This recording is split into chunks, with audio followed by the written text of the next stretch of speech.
binigay ni JM eh. Yaman pala neto ni JM. Kaya di galing sa kanya. Alas 4:36 na! Aba, umaga na! Bangon na! Kape na!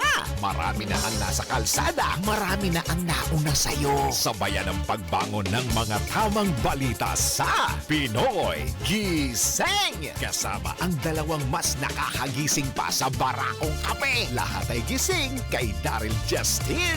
At babangon ka talaga sa pagkahilata kasama si John Riz Calata. Pinoy Gising! Sa DWIZ News Nationwide, live on air and online. Alas 4:30, gising na sila.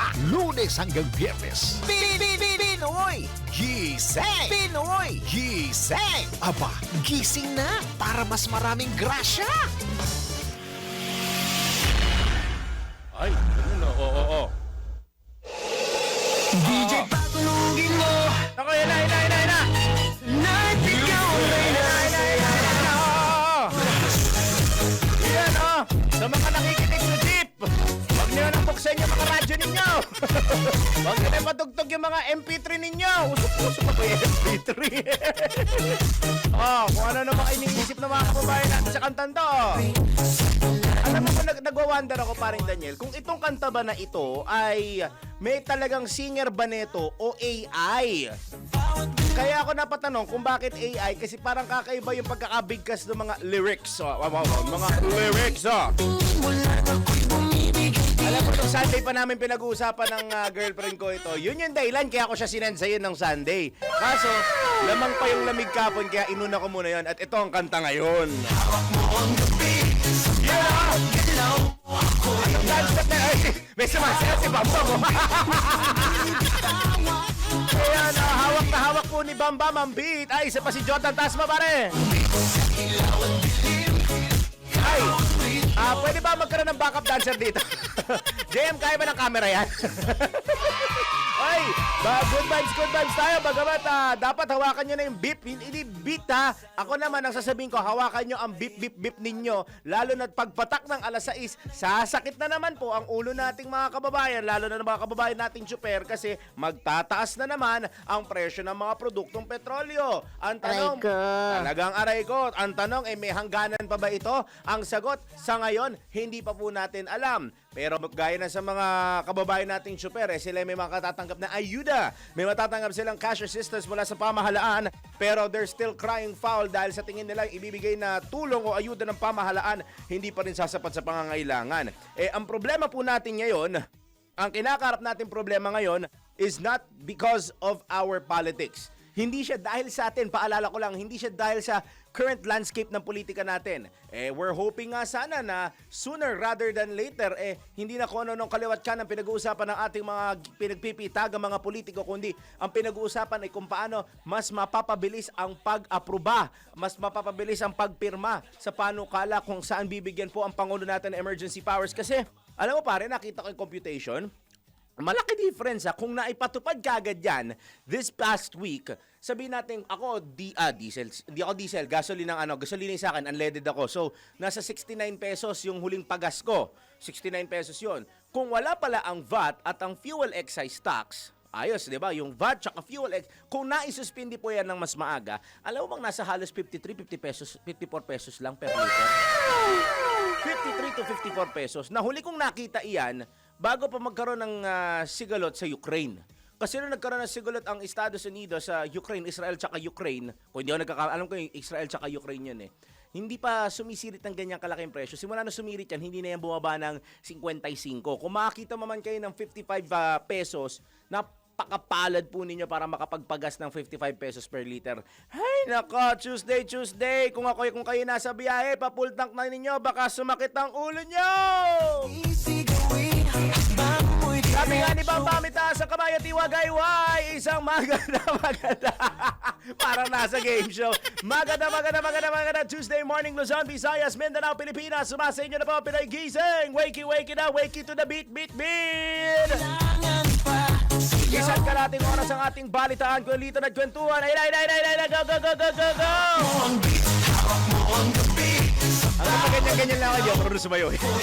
Isa't kalating oras ng balitaan ng pagsasaluhan muna natin. Mamaya may makakasama ako dahil si paring John Reese ay nagpahinga. Ayun. Sa pagkakataong ito, parang 7 araw ata pumasok si paring John Reese. Kaya pahinga ka dyan maigi, brother, dahil next week ako naman ang wala. Dahil next week, 2 araw ako wala. Huy, alas 4:42 na pala ng morning. Saluhan niyo po ako sa balitaan. Ako po, ang inyong lingkod, Daryl Justin. Aba, gising na para mas maraming grasya. Pinoy Gising! Mga balitang gigising sa'yo sa Pinoy Gising Headlines. Ngayon po ay araw ng Tuesday, ikalabing-7 na po sa buwan ng Marso 2026 sa ulo ng mga nagbabagang balita. Pinoy Gising! 5,000 pisong cash assistance para sa mga tricycle drivers sa Metro Manila. Sisimulan ng ipamahagi ngayong araw. Pinoy Gising! Aray ko, presyo ng diesel maaaring umabot hanggang 114 pesos kada litro ngayong linggo. Pinoy Gising! Nationwide transport strike ng piston kasada na sa Webes, PNB nakahanda na. Pinoy Gising! South Korea, mangangailangan ng mahigit 100,000 elderly care workers pagsapit ng 2028. Pinoy Gising! Gilas Pilipinas women tinambakan ng South Korea sa 2026 FIBA Women's World Cup Qualifying Tournament. Pinoy Gising! Pineke ang PWD ID at nagkunwaring may disability. Nako, bawal ito! Pinoy Gising! Totoo nga ba na mas mababa ang IQ ng mga taong masyadong nahuhumaling sa mga artista? Mamaya, let's prove it! Pinoy Gising! At sa mundo ng showbiz, Miss Grand International 2025, Emma Tiglao, nakaranas ng pambabastos sa isang restaurant. Lahat ay gising kay Daryl Justin at babangon ka talaga sa pagkahilata kasama si John Reese Calata. Pinoy Gising!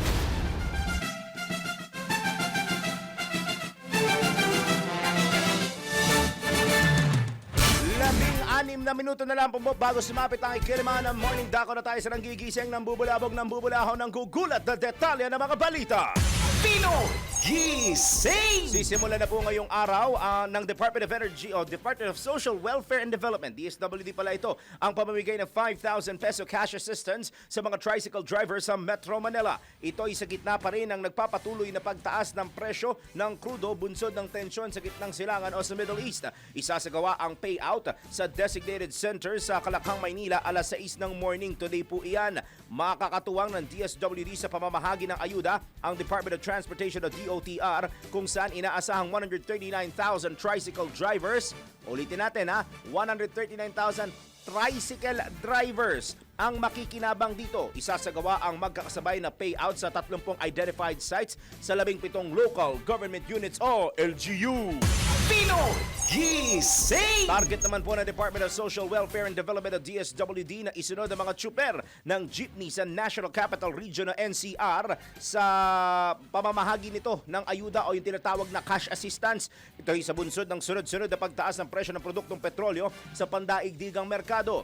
Ayon kay DSWD Secretary Rex Gatchalian, target nilang simulan sa Lunes, Marso 23 ang payout para sa mga jeepney drivers na apektado ng pagsirit ng presyo ng langis. Samantala, nilinaw naman ni Transportation Secretary Banoy Lopez na hiwalay pa ang fuel subsidy sa ipapamahagi ng DOTR na cash assistance ng DSWD sa mga PUB drivers. Ayon kay Secretary Lopez, posibleng sa huling linggo ng Marso nila simulan ang pamamigay ng nasabing subsidiya para sa mga apektadong tsuper. Pinoy Gising! Nagwa-wonder lang ako dito, bakit kinakailangan pang umabot by the following week? Ang pagsirit ng presyo ng produktong petrolyo, ngayon, sa nangyayari ngayon, sa sitwasyon ho natin ngayon, halos araw-araw nagkakaroon ng malakihang price adjustment. Ano pang kinakailangan? Ako lang naman ito, hindi ako nagagalit. Mr. Chairman, I am not mad. I am just wondering, bakit kinakailangan pa maghintay ng isang linggo? Bakit kinakailangan maghintay pa ng another 6 days? Kasi Monday, Tuesday na ngayon Bakit kinakailangan pa natin maghintay ng another 6 days lalo na sa mga pampasaherong jeepney, yung mga jeepney drivers natin? At tingnan mo, ito sa jeepney pa lang. Hindi pa natin pinag-uusapan yung other modes of transportation. Andyan ang mga UV Express, andyan ang mga bus drivers, andyan yung iba pang gumagamit ng mga transport sectors natin, transport groups natin na gumagamit ng petrolyo. Bakit kinakailangan pang maghintay? Siguro gusto ko lang naman malaman. Hindi naman ako nagagalit. Kung may kailangan adjustment, why not? Pero sana, gaya nga ng sabi nila, kung kayang madaliin na ASAP as soon as possible. Pinoy Gising! Maaring humabot po hanggang 114, 114 na piso kada litro ang presyo ng diesel ngayong linggo dahil sa tuloy-tuloy na malakihang taas presyo ng mga produktong petrolyo. Ayon kay Energy Secretary Sharon Garin, base sa estimate ng DOE, ang presyo ng diesel ay maaaring maglaro mula 95 hanggang 114 pesos kada litro simula po ngayong araw, depende sa presyo ng oil companies noong nakarang linggo. O kung 114 ito, anong mangyayari doon sa mga lumagpas ng 114? Yung iba nasa 120, iba nasa 130. At sabi ko nga, ang nakakalungkot, yung mga small oil players pa ang nagtataas ng sobra-sobra at higit pa sa itinakda ng ating pamahalaan. Inanunsyo naman po ng DOE ang mga posibleng price adjustments hanggang Marso 23 kung saan magkakaroon ng dagdag na 20 pesos and 40 centavos hanggang 23 pesos and 90 centavos sa kada litro ng diesel, habang 12 pesos and 90 centavos hanggang 16 pesos and 60 centavos naman sa kada litro ng gasolina at 6 pesos and 90 centavos hanggang 8 pesos and 90 centavos naman sa kada litro ng kerosene. Dahil dito maaari naman umabot ang presyo ng kada litro ng gasolina sa 91 point... Aray ko, parang ayoko na magsasakyan. 91.60 pesos. Sabi ko nga sa inyo, nagpagas lang ako noong linggo, 69 pesos eh. Halos times 2.75% ata ito. Sus, Mariosep! Pambihir. Ay nako, ipatutupad naman ng ilang oil companies gaya ng Shell, Sea Oil at Total ang utay-utay na aumento sa presyo ng langis ngayon pong linggo. Pinoy Gising! Say utay-utay, yun po yung staggered scheme o yung nakachap-chap, hinati po nila sa kung hindi 2-3 araw na pag-asa natin, naasahan natin ang pagtataas sa presyo ng produktong petrolyo. Samantala, sa iba pang balita, pinaghahandaan na ng Philippine National Police o PNP ang tinakdang nationwide transport strike ng grupong Piston sa Huwebes, Marso 29. Next week pala ito ha. Ayon kay PNP spokesman, ang araw po ng Huwebes ay Marso 19. Tama ba ako? Marso 19 po ang araw ng Huwebes. Kung this week ito ha, ako di ako nagkakamali. Ayon kay PNP spokesman Brigadier General Randolph Tuanyo, nakahanda ang pulisya na maglaan ng mobility assets para mabigyan ng masasakyan ng mga maapektuhang commuters at maibsan ang epekto ng tigil pasada. Samantala, inatasan naman ng PNP Chief General Jose Melencio Nartates Jr. ang National Capital Region Police Office na makipag-ugnayan sa nabanggit na transport group para makapaglatag po sila ng kanilang security plan. Tuloy ang balitaan natin sa Pinoy Gising sa DWIZ LEO Channel 23, alas 4:52 na po ng morning. Parin Daniel, it's that time. Tanggap tayo ng mga report. DWIZ Patrol Report! Mga senador nagrekomenda ng paraan para masawata ang malalang bullying sa mga eskwelahan. Report mula kay Patrol 19, Celi Ortega Bueno. Ngayong may tuturing ng krisis ang lumalang kaso ng bullying sa mga paaralan, may mga inirekomenda ang ilang senador para masawata ito. Sa pagdinig ng Senate Committee on Basic Education, iminungkahi ni Senator Raffy Tulfo sa DepEd na request sa Philippine National Police ang pag-deploy ng mga pulis sa mga eskwelahan, paglalagay ng CCTV sa mga silid-aralan at ipatupad sa mga Parent Teachers Association ang anti-bullying campaign. Kasama sa rekomendasyon ni Senator Tulfo na paglinisin at paggawin ng project sa eskwelahan ang mga magulang ng mga bully para pagalitan nila sa bahay ang mga anak. Sa pagdinig, pinakita ni Tulfo ang nag-viral na videos ng pananakita ng mga estudyante sa kapwa estudyante gaya sa Ilocos Sur at Quezon City na estudyante rin ang nag-video. Tinukoy din ang pananaksak sa isang estudyante sa kaklase sa Moonwalk, Parañaque at ipinalabas ang salaysay ng isang magulang na naniniwala na nag-suicide ang anak dahil nabully sa eskwelahan sa Quezon City. Inirekomenda naman ni Senator Bam Aquino na chairman ng Education Committee na bukod sa pagtiyak sa parusa sa bully gaya ng pag-reprimand, suspension, expulsion, obligahin ang maagang reporting ng kaso ng bullying. Kita man ni Senator Erwin Tulfo, magkaroon ng hotline para sa gusto magsumbong ng bullying at tularan ng isumbong mo sa Pangulo hotline para sa Go Stop Flood Control Projects. Tugon ni DepEd Director for Attorney Razel Ana Requesto, may reporting system na sa bullying cases at pinalalakas na rin ang ugnayan at pagtuturo ukol dito sa mga guro at mga magulang. Ito sa Patrol 19, Sally Ortega Bueno para sa impilang metodong lakas sa DWIC. Nagbabalita ng tama, naglilingkod ng tama. Samantala, stun gun ibinigay ng NNIC sa PNP Aviation Security Group. Report mula kay Patrol 45, Raul Esperas. Tumanggap ng stun gun ang Philippine National Police Aviation Security Group buhat sa private operator na New NAIA Infra Corporation o NNIC ang siyang nag-ooperate ng paliparan sa Kalakhang, Maynila. Sangayon sa PNP Aviation Security Group, layunin ng nasabing pagbibigay o donasyon ng stun gun ay upang agarang makaaksyon ang mga pamahalaan o ang mga otoridad sakali magkaroon muli ng aberya katulad ng isang insidente sa Iloilo kung saan nabaril ang isang pasahero na nagtangkang manaksak ng mga kapwa pasahero at otoridad.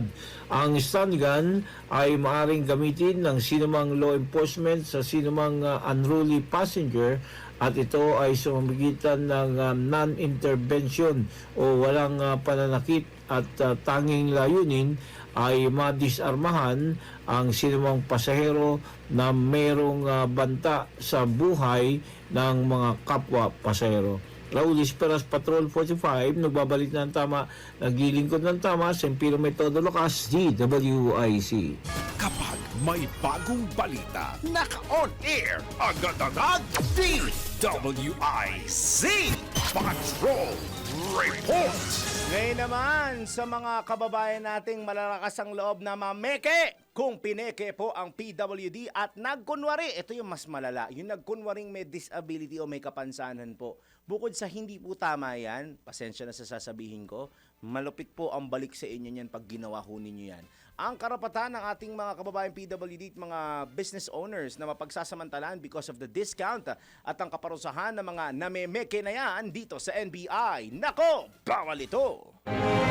Alamin kung bawal o hindi. Dahil kung di mo alam to, kaso ang kakaharapin mo sa NBI.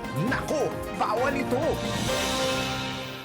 Pineke ang PWD ID at nagkunwaring may disability? Nako, bawal ito. Bukod sa ating mga senior citizen, mayroon ding 20% discount ang mga taong nagmamay-ari ng persons with disabilities ID. Ngunit paano kung sa mahal na mga bilihin? Nagpagawa ka ng peking PWD ID at ginamit mo ito kahit wala ka namang disability. Nako, alam mo bang labag sa batas yan? Ayon sa Republic Act No. 9442 o ang Magna Carta for Disabled Persons and for Other Purposes at Republic Act No. 10754, mahigpit na ipinagbabawal sa batas ang pamimeke ng PWD ID dahil ito ay isang halimbawa ng panlilinlang at pananamantala sa mga benepisyong itinakda ng batas para sa mga tunay na may kapansanan.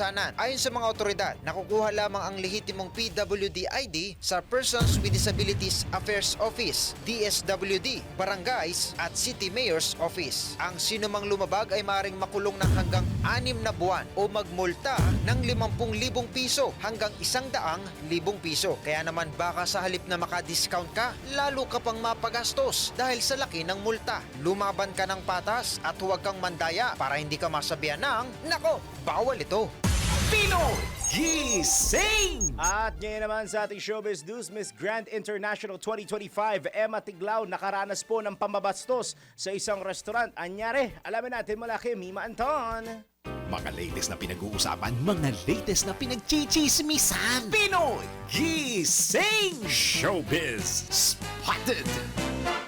Para sa aking balitang showbiz, kinall out ni reigning Miss Grand International Emma Tiglao ang pamunuan ng isang seafood restaurant matapos siyang makaranas at ang kanyang pamilya ng pambabastos dahil sa maling order mula sa isang waiter. Ayon sa Beauty Queen, maayos nilang ipinaalam sa staff ng Crabs and Cracks Infinity Branch ang kanilang natanggap na maling order, ngunit tumanggi umano ang waiter na palitan ito dahil naihanda na ang pagkain. Gayunpaman, pinalampas na lang ito ni Emma at humingi na lang ng chili garlic sauce bilang complimentary request. Agad naman silang binigyan, ngunit sinabihan sila na nasabing waiter ng mga katagang ang kakapal ng muka. Nagpaabot naman ng pamanhingin ang manager ng restaurant sa nangyari at inasal na sabing staff at tinanggap naman ni Emma ang kanilang apology. At iyan ang aking balitang showbiz para sa impirang metodong lakas, DWIZ.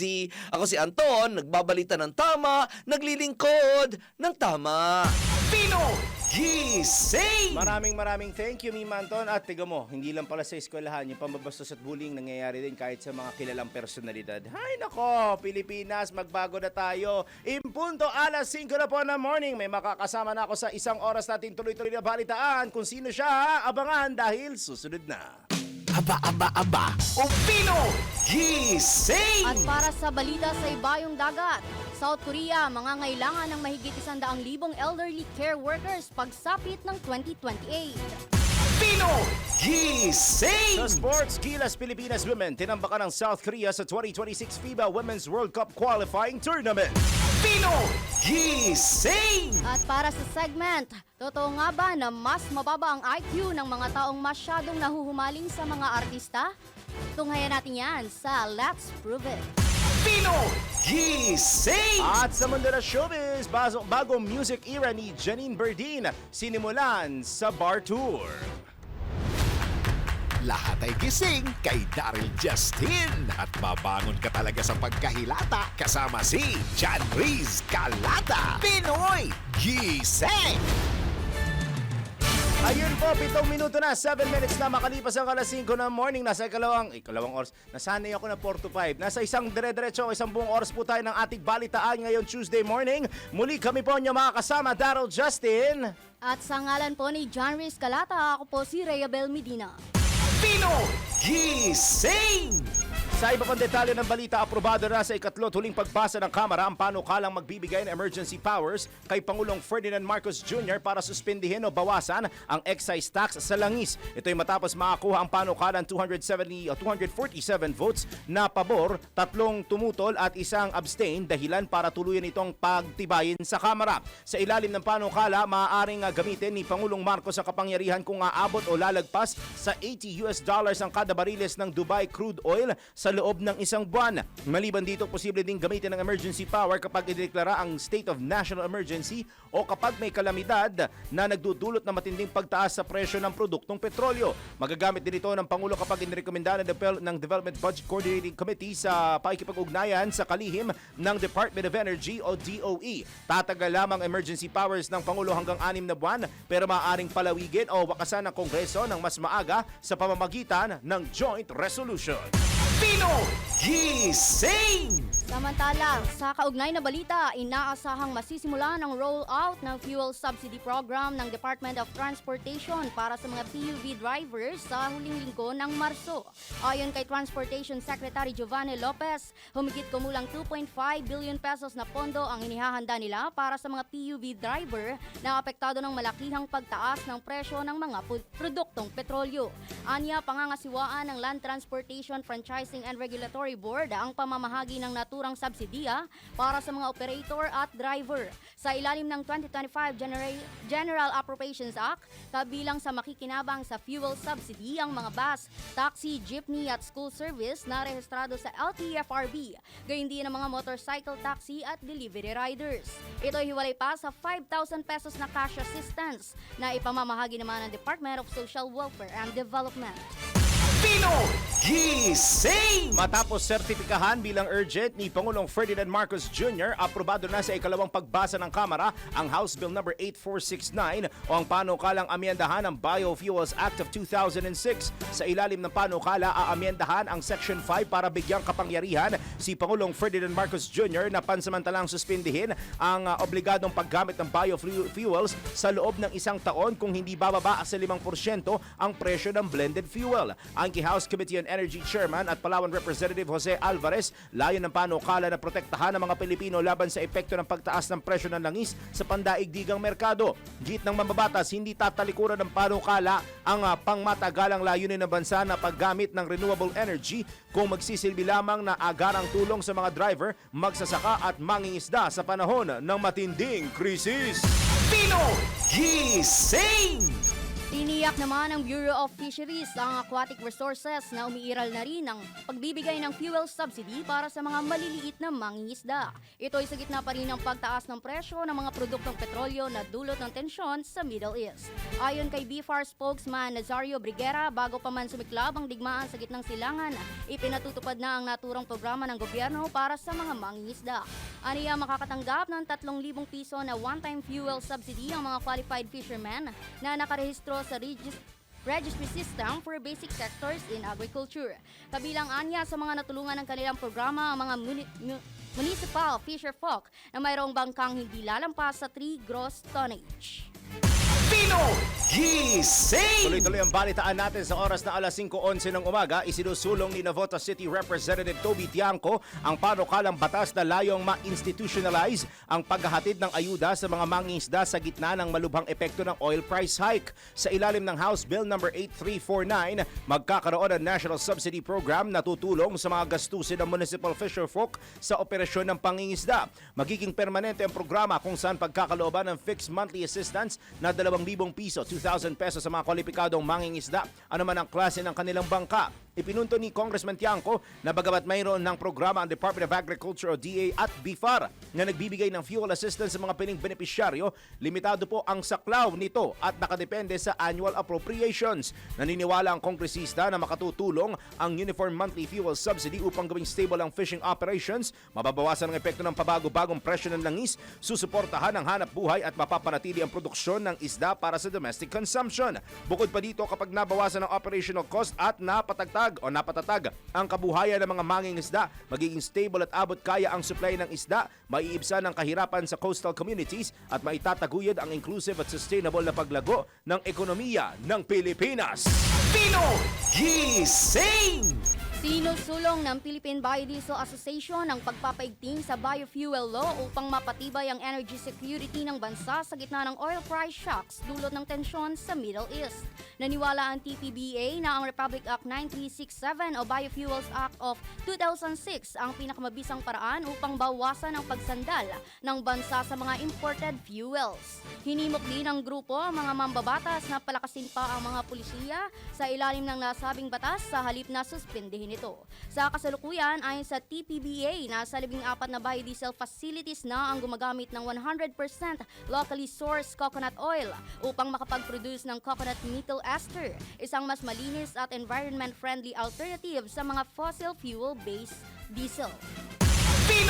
Gising! Sa iba pa natin mga balita, nagsagawa ng Medical Dental Mission ng Philippine Charity Sweepstakes Office o PCSO sa Pila, Laguna, katuwang ang local government unit ng naturang munisipalidad at ng kanilang rural health unit. Pinangunahan ang programa ng PCSO Medical Services Department kung saan nakatanggap ng libreng healthcare services ang mga residente ng Pila, kabilang ang mga senior citizen, mga bata, persons with disabilities at iba pang mga nangangailangan ng medical attention. Kabilang sa mga ipinamahaging tulong ang medical consultation, electrocardiogram o ECG testing, tooth extraction at pamamahagi ng libreng gamot at vitamins. Sa kabuuan, umabot sa 166 ang bilang ng nabenepisyohan ng outreach program kung saan 102 ang nakatanggap ng medical services at 64 ang nag-avail ng dental care.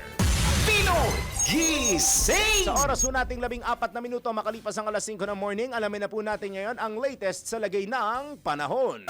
Pinakahuli, pinaka-latest, pinaka-napapanahon. Whether we like it or not, ito ang magiging DWIZ Weather Report.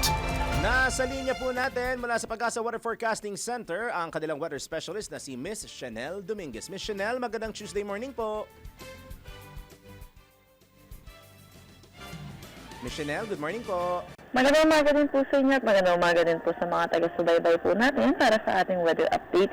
Tuluyan pa pong humina itong northeast monsoon at umiiral na lamang dito sa buong Luzon. Dito po asahan po natin ang maulat na papawiri na may hinang pag-ulan dito sa may Batanes, Cagayan, Isabela, Apayao at Aurora. Asahan naman po natin ang bahagya hanggang sa maulat na papawiri na may ma-isolated light rains sa Metro Manila at nalalawing bahagi ng Luzon. Para naman po sa Visayas at Mindanao, maaliwalas sa panahon panahon ng kanilang aasahan na may mga isolated rain showers o kaya mga localized thunderstorm pagdating sa hapon at sa gabi. Wala naman tayo monitor na anumang bagyo or low pressure area sa loob at labas ng ating Philippine Area of Responsibility. Itong Northeast monsoon na inaasahan po natin, posible po magtagal hanggang bukas, pero ito iiral na lamang hanggang dito sa Central Luzon. At tuluyan pa pong hihina pagdating po ng Webes ay easterlies na po o yung mainit at maalinsangan na hangin na nagagaling sa dagat Pasipiko ang iiral na po sa buong bansa natin. Yan po muna latest sa Pag-asa Weather Forecasting Center. Chanel Dominguez po, magandang umaga. Maraming salamat po kay Miss Chanel Dominguez ng Pag-asa. Gising! Magiging available na para sa mga aspiring homeowners ang mahigit 20,000 housing units sa buong Central Luzon sa gaganaping Pag-ibig Regional Housing Fair bukas Marso 18 hanggang Marso 19. Kabilang dito ang mga tirahan na mayroong monthly payments na hindi bababa sa 3,411 pesos sa ilalim ng Expanded Pambansang Pabahay para sa Pilipino Program ng Pamahalaan. Gaganapin ng 2-day event sa Laos Group Event Center na pangungunahan ng Pag-ibig, katuwang ng Department of Human Settlements and Urban Development.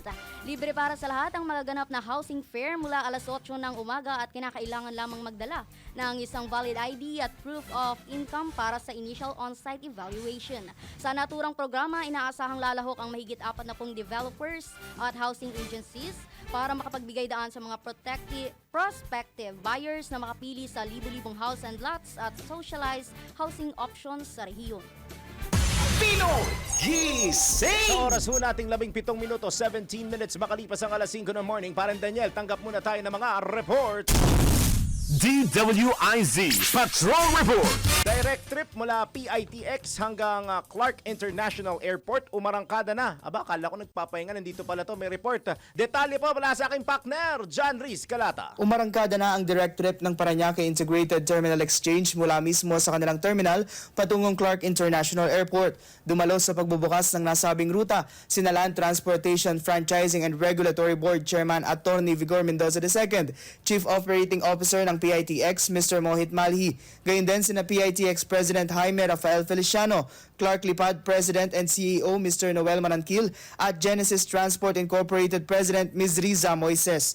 Nagsagawa rin ng blessing ng mga bus bago ang unang biyahe patungong Clark International Airport. Makakabili ng ticket para sa biyaheng mula Clark International Airport patungong PITX sa halagang 520 pesos para sa Joy Bus at 480 pesos para sa regular trip. Para naman sa biyahe mula sa SM Clark hanggang PITX, mabibili ang ticket sa halagang 490 pesos para sa Joy Bus habang 460 pesos naman para sa regular na biyahe.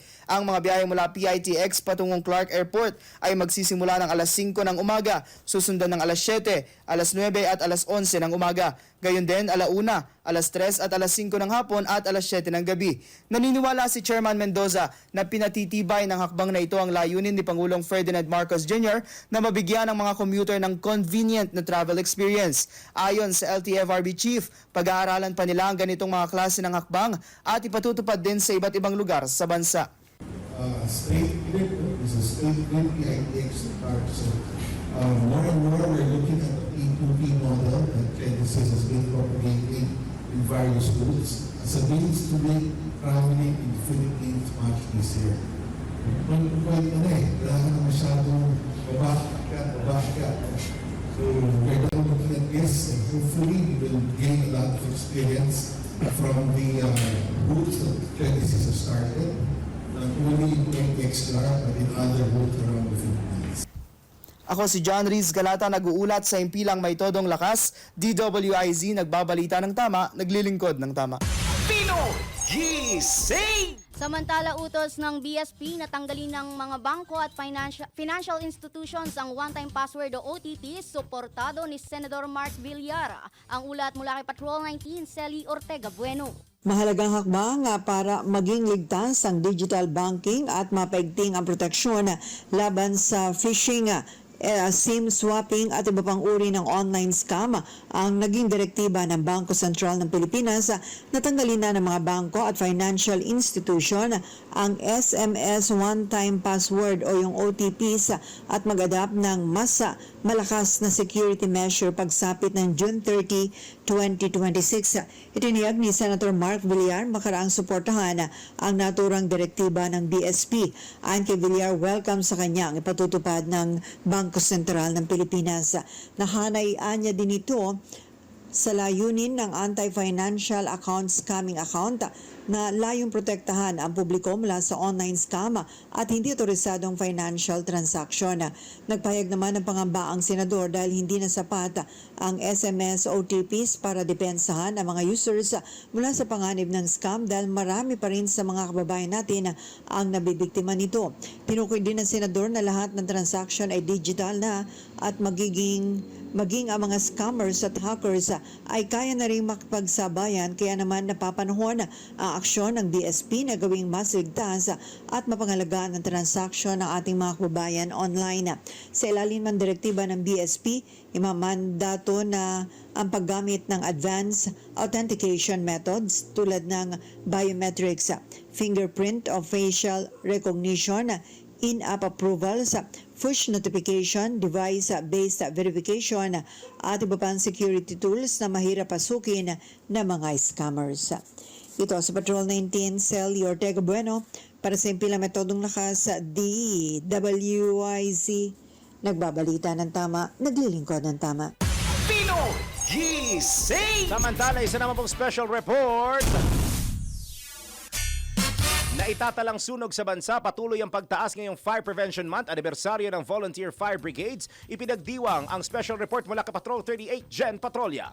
Tumaas ng 12 hanggang 15% ang bilang ng mga insidente ng sunog sa iba't ibang panig ng bansa kumpara noong nakaraang taon. Ito ang inihayag ni Bureau of Fire Chief Superintendent Wilberto Rico Nil Quanchu sa ginanap na pagdiriwang ng ika-13 anibersaryo ng Federal Union of the Philippine Volunteer Firefighters sa Marikina City. Ayon kay Quanchu, isa sa nakikitang dahilan ng pagtaas sa mga naitatalang sunog ay ang mga electrical appliances na naiwang nakasaksak o nakabukas, gayon din ang kapabayaan sa electrical wiring sa mga tahanan. Alam mo yung sunog, kaakibat niyan yung population natin, yung economic activity as well as yung mga technological advancement, no? Na habang dumarami po yung ating populasyon ay tumataas po yung posibilidad na magkakaroon ng maraming sunog. Yung mga technology natin, marami hong bagong teknolohiya ngayon na dumarating dito sa ating bansa, so ito ay pinag-aaralan pa natin. And of course, yung mga economic activity, no, na pag more yung economic activity, marami din ho yung posibilidad, tumataas yung numero ng sunog natin. Sa ngayon, tinatayang mahigit 20,000 pang bumbero ang kinakailangan ng Bureau of Fire Protection upang matugunan ang pangangailangan ng firefighting operations sa buong bansa. Gayunman, malaking tulong ang mga volunteer fire brigades na itinatag ng iba't ibang kumpanya at individual na aktibong tumutulong sa mga otoridad sa tuwing may sakuna o insidente ng sunog. Kabilang sa mga nagtatag ng volunteer fire brigade ang kumpanyang Regasco upang makatulong sa pagtugon sa sunog at iba pang kalamidad. We are member of the Federal Union Volunteer Fire Brigade. And kami yung isa sa maraming mga kumpanya na nagtatag nito. And this is our 13th year.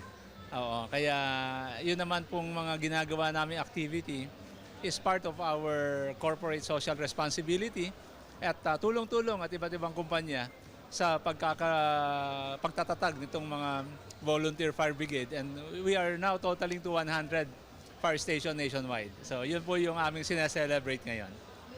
Gayunman, nanatiling nakararanas ng hamon ng mga volunteer fire brigade sa bansa dahil sa kakulangan ng pondo at mahal na kagamitan para sa firefighting operations.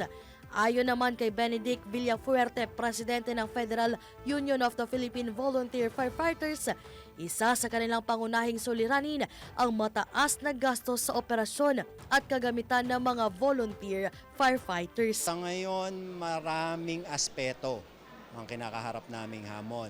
Number one, for the budget. mostly ng mga fire volunteers namin, nagpapatak-patak lang para makatakbo yung fire truck, nagpapatak-patak ng 100, 200, sa ngayon medyo mataas na ang diesel. So ngayon, ang inaano lang nila is yung area of responsibility, yun na yung re-respondihan nila. Number 2 is yung mga equipment. Yung mga equipment masyadong mamahal. Samantala, patuloy namang umaalalay ang Metropolitan Manila Development Authority sa iba't ibang ahensya ng pamahalaan sa pamamagitan ng kanilang 24/7 operations, lalo na sa pagtulong sa pagresponde sa mga insidente ng sunog. Una, palagi namin pinopromote ngayon ang Metro Base 136. Ito ay ating emergency hotline dyan sa ating Metro Base na dahil kasama naman ang public safety sa 7 mandates ng MMDA, ay nakukuha namin ang mga tawag na yan na itatawag din namin sa concerned agencies. May mga radio contacts din kami sa ating mga traffic sectors para matulungan ang mga emergency vehicles, especially ang fire truck, na makarating kaagad sa kanilang pupuntahan. Sa huli, muling pinayuhan ng mga otoridad ang publiko na regular na suriin ang kanilang electrical installation, tiyaking maayos ang mga kable at appliances at mag-ingat upang maiwasan ang posibleng sunog sa kanilang mga tahanan. At yan ang aking special report.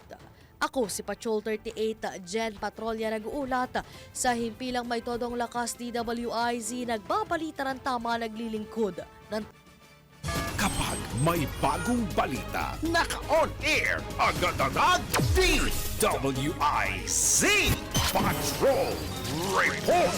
Yun po si Jen Patrolya, sininok ang report.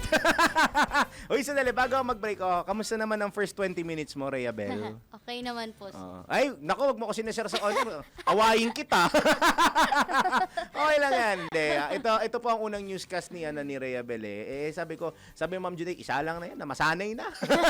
Kaya Relax lang tayo. Sakto, maghahanap buhay na tayo. Kaya standby na po muna. Philippine Standard Time! Hi! Pinoy! Gising na! Wakey! Oy, mga tsuper, magpagas na kayo. Alas 5:27 na ng morning. Iba pa mga balita sa pagbabalik ng Pino! Nagliwanag na po ang harapan ko dahil alas 5:31 na ng morning at... Sige, alas 5:31 na po ng Tuesday morning. Yahoy! Kaya po nagliwanag na ang harapan ko. Si parang Manir na po kasama natin. Ay, nako pare, tanggap na tayo na sunod-sunod na mga report. DFA iginiit na pag-aari ng Pilipinas ang WPS o West Philippine Sea. Detalye mula kay Patrol 45, Raul Esperas. Nanindigan ang Department of Foreign Affairs na atin o sa Pilipinas ang pag-aari ng West Philippine Sea. Ito ang iginiit ng DFA matapos na angkinin muli sa makailang beses na ng China ang South China Sea o lalong kilala bilang West Philippine Sea.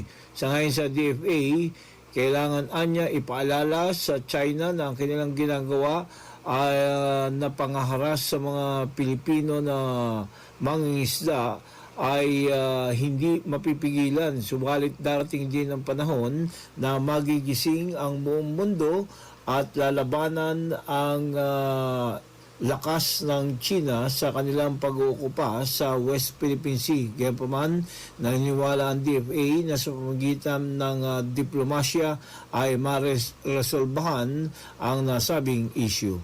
Raul Esperas, Patrol 45, nagbabalita ng tama, nagilingkod ng tama, simple may todo lakas, DWIC. Pino Gising! Samantala, panukalang batas para maging Filipino citizens ang dalawang dayuhan na basketball players approve na ng Senado.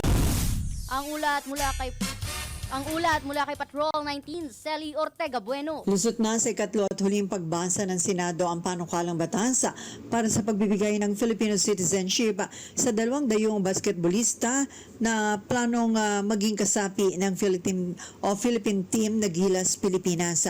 Walang tumutol sa pag-aproba ng panukalang batas ukol kay Maodo Malik Diouf na nagmula sa Senegal at naging manlalaro ng University of the Philippines.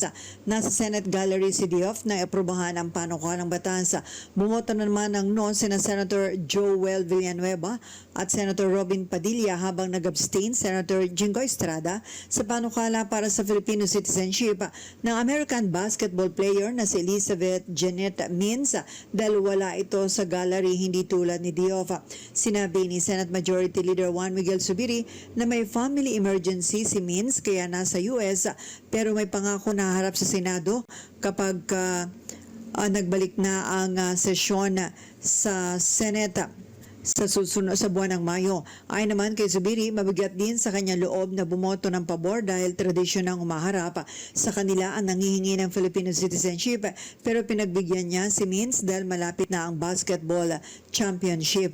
Sinabi naman ni Senate President Vicente Soto III na talagang tradisyon na humaharap sa kanila ang nagpapa-naturalize bilang Pilipino pero pwede naman anyang pagbigyan si Mins dahil bukod sa may family emergency, siya ang unang female athlete na nagpa-naturalize at nagkataon pa naman ito na ginawa yung kanyang naturalization ngayong Marso na buwan ng kababaihan. Si Mins na nag-viral na tinanong ni Senator Jingoy Estrada kung meron ng Filipino boyfriend. Ito sa gitna ng Senate hearing kung meron ng ito sa gitna ng hearing na anyay bahagi ng pagkilatis kung talagang gusto niya na manirahan dito sa bansa. Ito sa Patrol 19, Cel Ortega Bueno para sa impilang metodong lakas sa DWIZ. Nagbabalita ng tama, naglilingkod ng tama. Kapag may bagong balita, naka-on air, agad-agad, DWIZ Patrol Report. Ngayon naman, tanggap tayo ng ulat mula sa ating Metro Patrol. Number 2 most wanted person na naaresto po sa Pampanga ng Valenzuela Police. Report mula kay Kuyang Danny Cruz. Arestado ng mga operatiba ng Valenzuela City Police Station ang number 2 most wanted person ng lungsod. Ayon kay Police Colonel Joseph Talento, isinagawa ang operasyon ng kanyang matauhan sa Barangay Panipuan City sa San Fernando, Pampanga. Pinangunahan ng operasyon ng warrant at Sabina Section sa ilalim ng pamuno ni Police Lieutenant Felix Bernes. Hindi na nakapalag ang suspect ng isilbi ang warrant of arrest. Kinilala ito na si alias Hernan, 43 taong gulang, binata, may-ari ng junk shop at residente ng San Fernando, Pampanga. Matapos magawa ang krimen, umalis na ito sa lungsod ng Valenzuela. Ang warrant of arrest ay inilabas ng RTC Branch 270 ng Valenzuela City na may petsang Abril 1, 2022. Naharap ang akusado sa patong-patong na kaso, 2 bilang ng kasong pangahalay sa ilalim ng Article 266-A, Paragraph 1 ng Revised Penal Code, Acts of Lascivious Business, sa ilalim naman ng Article 336 ng Revised Penal Code na may kaugnayan sa Section 5B ng Republic Act 7610 o pangmomolestya sa isang menor de edad. Matapos maaresto, dinala ang akusado sa paggamutan para sa medical examination bago ito isailalim sa kustodya ng Valenzuela City Police Station para sa kaukulang dokumentasyon at transportasyon pagbabalik sa impila ng pulisya. Metro Patrol Danny Cruz, nag-uulat sa impilang may todong lakas. DWIC, nagbabalita ng tama, naglilingkod ng tama. Pinoy Gising! Ronda naman tayo sa probinsya.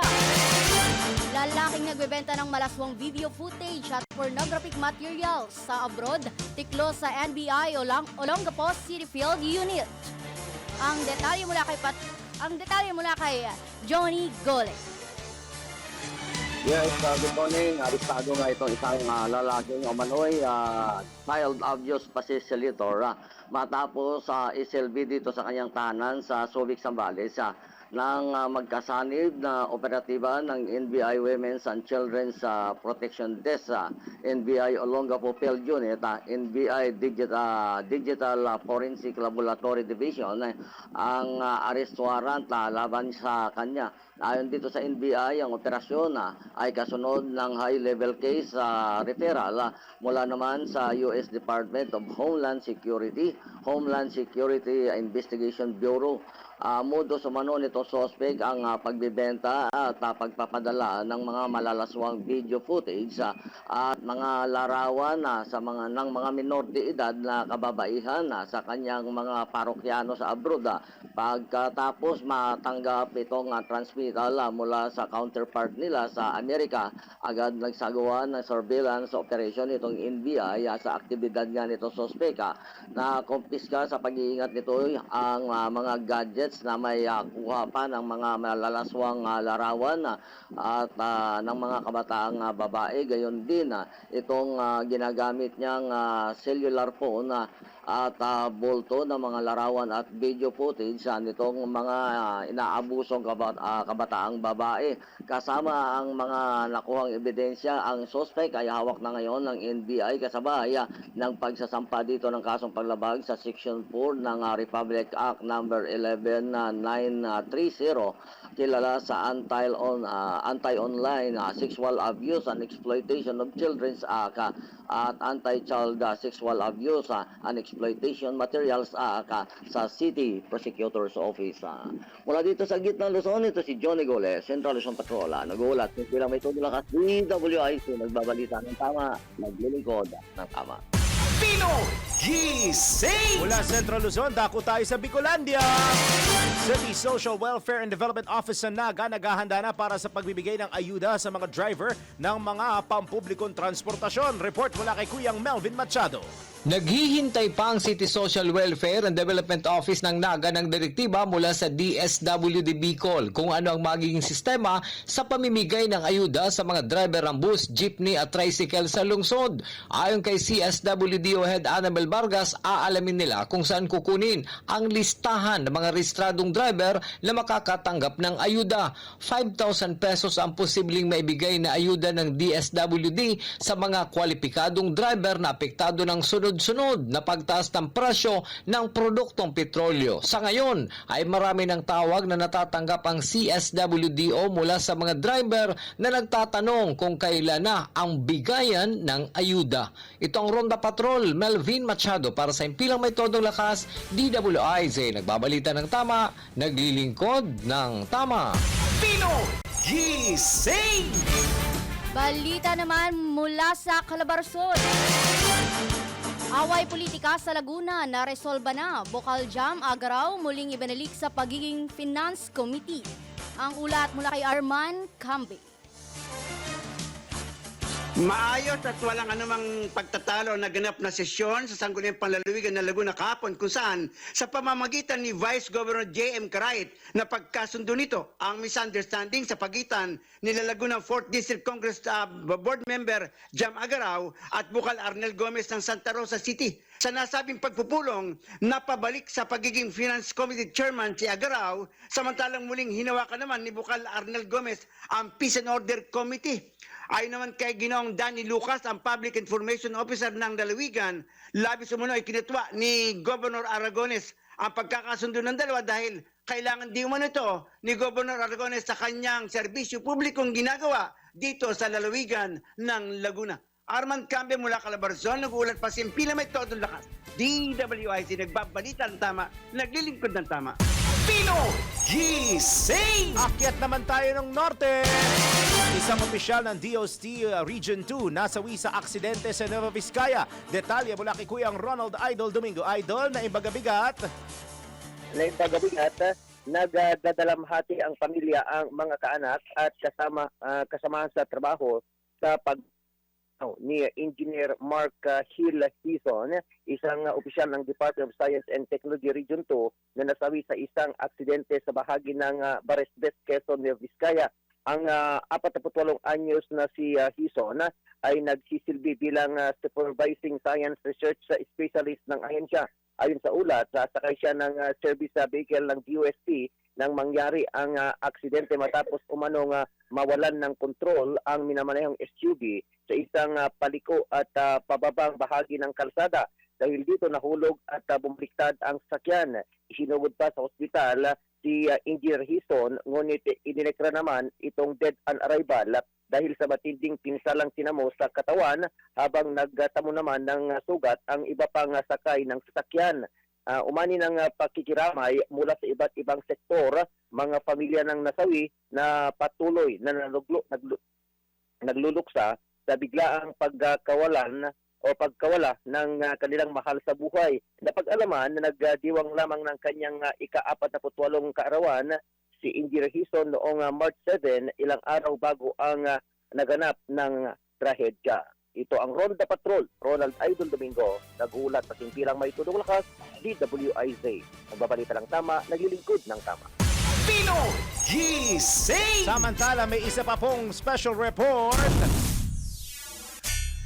3-day Pet Summit Philippines 2026, matagumpay na nagtapos. Ang special report mula kay John Riz Galata. Matagumpay na nagtapos ang 3 araw na Pet Summit Philippines 2026 na ginanap sa Ayala Malls, Manila Bay. Ayon sa mga organizers, tinatayang 15,000 ang nag-register para lumahok sa PSP 2026, kung saan 115 naman ang nagtayo ng booths para mamigay ng discounted at libreng pet foods, vitamins at items. Sa ikatlong araw ng event, isinagawa ang Vitality Dog Mazing Race, Pilipinas Got Talent, PSP Per Masters 2026 by Daily Delight Round 3, at The Great Corgi Run Finals. Nagtanghal din sa huling araw ng PSP ang P-Pop group na Sixth Sense. Sa day 3 ng event, nagbahagi ng kaalaman si Coach Ellie Abela hinggil sa biohacking para matugunan ang stress ng pets, gayon din ng pet parents. Ang mga pets kasi natin, nakakaramdam rin yan ng anxiety and stress, kagaya ng mga tao. Ang nervous system nila po is very similar sa mga tao. Nakaka-pick up po tayo ng stress trigger sa environment, mas lalo sila. No? So nakikita niyo yun pag nag-shake sila or pag tahol ng tahol or pag-growl, that's already stress, no?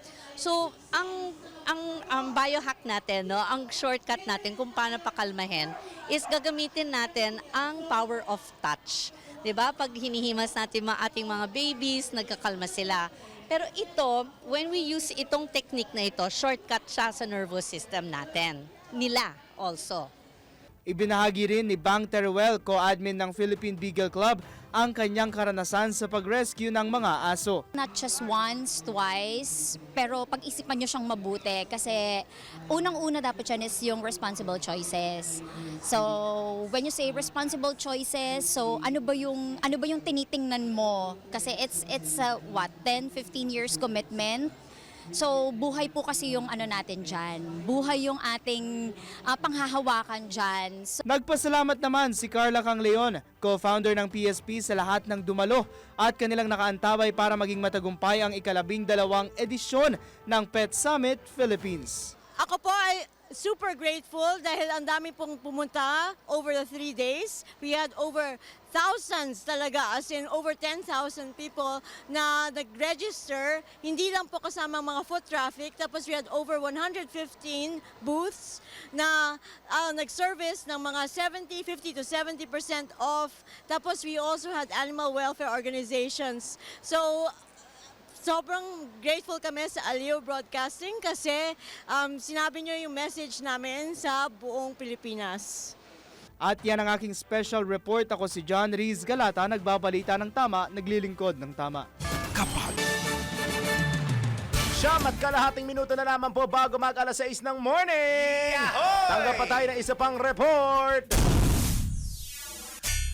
Pamamahagi ng 5,000 pesos na tulong pinansyal sa mga tricycle drivers sa Maynila. Pangungunahan po ni PBBM ngayong umaga. Ang detalye mula kay Patrol 13, Gilbert Perdes. Mamamahagi ang pamahalaan ng 5,000 pesos na tulong pinansyal sa mga tricycle drivers sa Metro Manila sa gitna ng patuloy na pagtaas ng presyo ng produktong petrolyo. Pangunahan ni Pangulong Ferdinand Marcos Jr. ang pamamahagi ng cash assistance ngayong umaga sa lungsod po yan ng Maynila. Tinatayang 139,000 ng mga trike drivers mula sa 17 LGUs sa NCR ang makakatanggap ng naturang ayuda. Alas 7:30 ng umaga inaasang darating ang Pangulo sa isang covered court sa Barangay 627 Santa Mesa, Maynila, kung saan makakasama niya sina DSWD Secretary Rex Gatchalian at DPWH Secretary Vince Dizon. Ayon sa Pangulo, kasunod namang bibigyan ng tulong sa mga susunod na araw ang mga tricycle drivers naman sa labas ng Metro Manila, ngayon din ang mga tsuper ng jeepney at TNVS. Patrol 13, Gilbert Pardes para sa Himpilang May Todolas. DWIZ ng babalita ng tama, naglilingkod ng tama. Kapag may bagong balita, naka-on air, agad-agad, DWIZ Patrol Report. Mga balitang dapat alam mo kahit sa labas ng bansa. DWIZ Balita sa ibang bansa.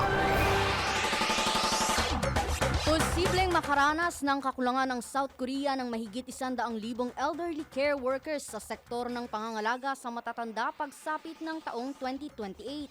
Ayon sa Korea Immigration Service Foundation, tinatayang halos 8,000 care workers ang kakailanganin nila para masolusyonan ang problema ng naturang bansa. Ngunit tinatayang nasa mahigit 600,000 lamang ang magiging available na manggagawa. Bunsod ng karamihan sa kasalukuyang care workers ay may edad na rin. Sa kasalukuyan, maliit pa rin ang bilang ng mga dayuhang caregivers sa South Korea na nasa higit 6,000 lamang noong 2024.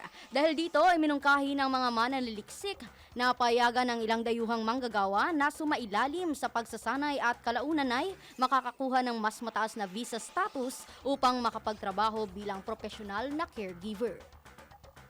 Pinoy Gising! Sa mundo ng palakasan, ang latest malalaman sa DWIZ Sports News. Gilas Pilipinas Women tinambakan ng South Korea sa 2026 FIBA Women's World Cup Qualifying Tournament. Sports News mula kay Jordan Gutierrez. Nakalasap ng mapait na pagkabigo ang Gilas Pilipinas Women matapos matambakan ng South Korea sa score na 105-74 sa 2026 FIBA Women's World Cup Qualifying Tournament na ginanap sa France. Dikit pa ang laban sa unang bahagi ng first quarter, subalit matindi ang ipinamalas na lakas ng South Korea. Dahil dito nasayang ang 26 na puntos ni Casey De La Rosa, habang 13 puntos naman ang naitala ni Janine Pontejos para sa bansa. Sa kabuuan, 4 na talo at wala pang panalo ang Pilipinas, kung saan makatatapat din nila ang Colombia na wala pa ring panalo sa nasabing torneo. At yan ang aking sport news. Ako si Jordan Gutierrez, nagbabalita ng tama, naglilingkod ng tama. Pinoy Gising! Bagong music era ni Janine Berdin, sinimulan sa Bar Tour. Ang showbiz balita mula kay Anton.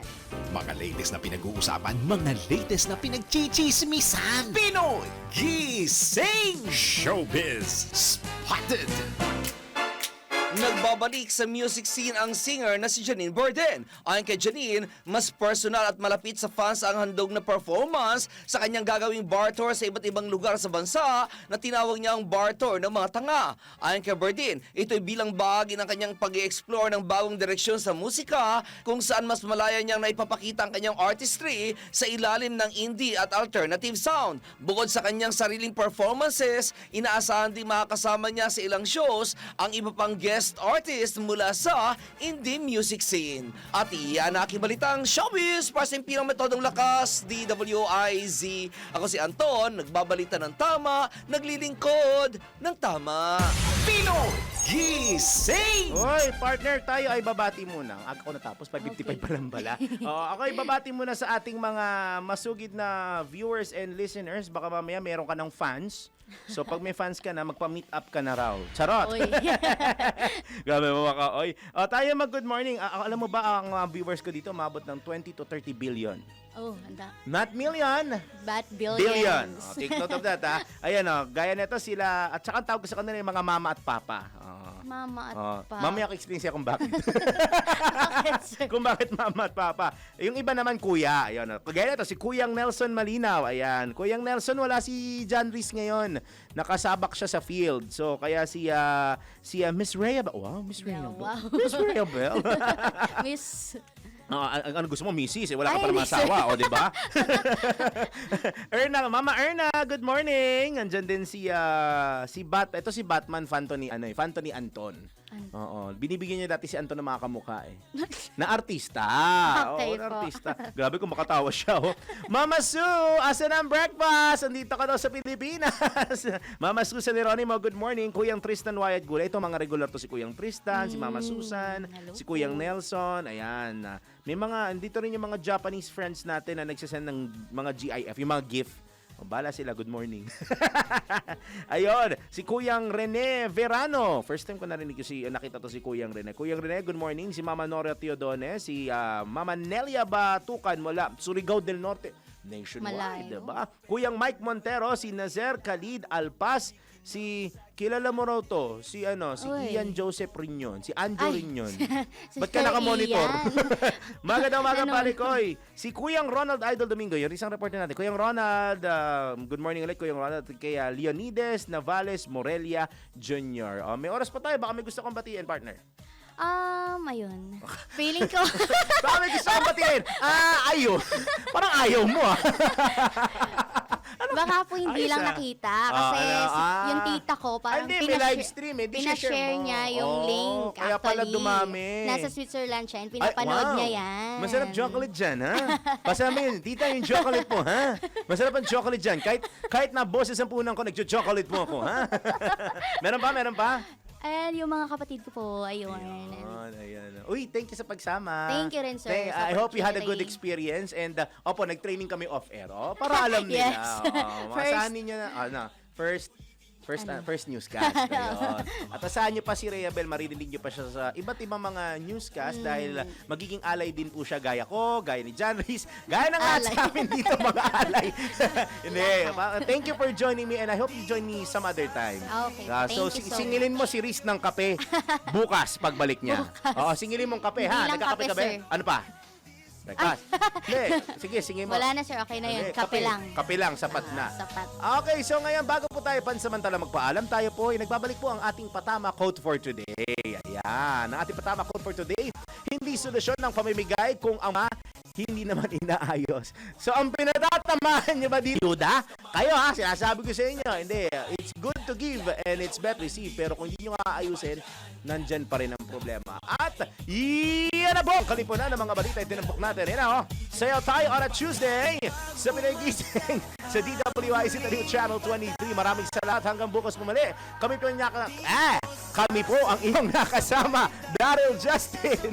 At sa ngalan po ni John Reese Calata, ako po si Rhea Bel Medina. Nagbabalita ng tama. Naglilingkod ng tama. Bago ang next program, paalala na natin, coding ngayon na yung isang sasakyan na hindi ko dala. Tuesday po ngayon ang coding number 3 and 4 mula alas 7 hanggang alas 10 ng... Ay! Si Paring Mener pala ang coding ngayon, Tuesday.